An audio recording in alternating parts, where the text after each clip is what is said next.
que nos concierne. ¿Qué es la inyección electrónica, verdad? Ya hablamos de lo que es la inyección, que es el módulo de controlador de la combustión de un motor. Ahora, para que la computadora pueda hacer sus cálculos, necesita ciertos parámetros de lectura. ¿Quién da la lectura? Los sensores, que es lo que vamos a ver en esta clase, ¿verdad? ¿Qué es un sensor? Un sensor es un registrador. O sea, es algo que toma una variable, ejemplo, temperatura, y la transforma en una señal eléctrica que la computadora pueda entender.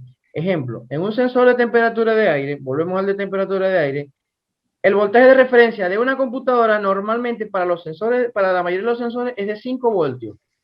Con 5 voltios la computadora lee todos los sensores, el sensor MAP, el sensor IAT, algunos CPK, no todos, hay CPK de 12 voltios, el sensor MAP también es de 12 voltios, pero el MAP, el IAT, el cuerpo mariposa, el cuerpo de aceleración, el TPS, todos esos sensores funcionan con 5 voltios. Entonces, ejemplo, volvemos al ejemplo del sensor IAT y el de temperatura de motor también usa el mismo ejemplo. La computadora le envía 5 voltios y la temperatura de motor del aire de ese momento varía la resistencia. Por ejemplo, si el sensor mide en frío 700 ohmios y la electricidad que traspasa a ese sensor, a lo que retorna a la computadora hace los cálculos y nos muestra, porque la computadora trabaja con el voltaje, el de retorno. La computadora nos muestra que hay, no sé, 20 grados.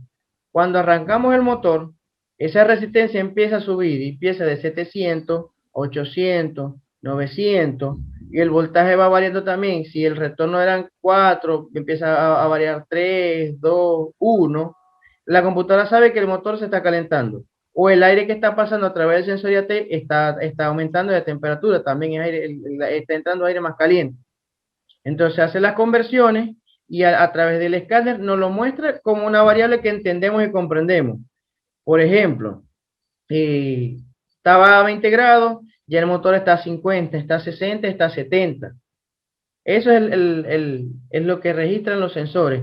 Hay sensores para todo, sensores de flujo de aire, que es el que mide la cantidad de aire que está absorbiendo el motor en ese momento, que está pasando a través de él. El sensor MAP, que ya lo vamos a ver a continuación, que es un sensor de presión. También tenemos el sensor el IAT, que ya lo mencionamos, que es de temperatura de aire, porque con esa la computadora calcula la masa de aire que está entrando, o sea, la densidad del aire, mejor dicho. La masa la calcula con el MAF y con el IAT calcula qué tan denso está. Aquí una tablita que quizá nos vayamos un poco hacia adelante, pero la coloqué porque me pareció bastante clara. Esta es una computadora de motor. Esta es la que gestiona el funcionamiento del motor, ¿verdad? Fíjense que aquí hay ciertos dispositivos. La diferencia, si se fijan, hay unos que tienen las señales de entrada y otros que tienen de salida. Estamos en la parte de sensores. Bueno, estamos en esta parte. Los sensores son aquellos dispositivos con los que la computadora toma registro de la,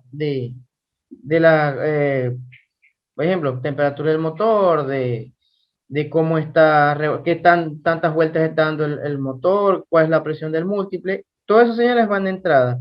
Y de acuerdo a todas esas entradas de todos los sensores que le están llegando, ella genera una respuesta. Ahí vienen los actuadores que vamos a ver en la clase 3. Fíjense que estos son inyectores, este es un inyector diésel. Este es un inyector diésel, este es un inyector de gasolina, este también. Este es el cuerpo mariposa electrónico, este es otro inyector, bueno, puros inyectores lo que está manejando, pero la computadora puede mover muchos actuadores, válvulas, electroventiladores, puede mover también, algunas computadoras mueven luces, etcétera, etcétera, etcétera. Y bueno, consulta, ¿vamos entendiendo la clase hasta ahora? ¿Alguno le queda alguna duda?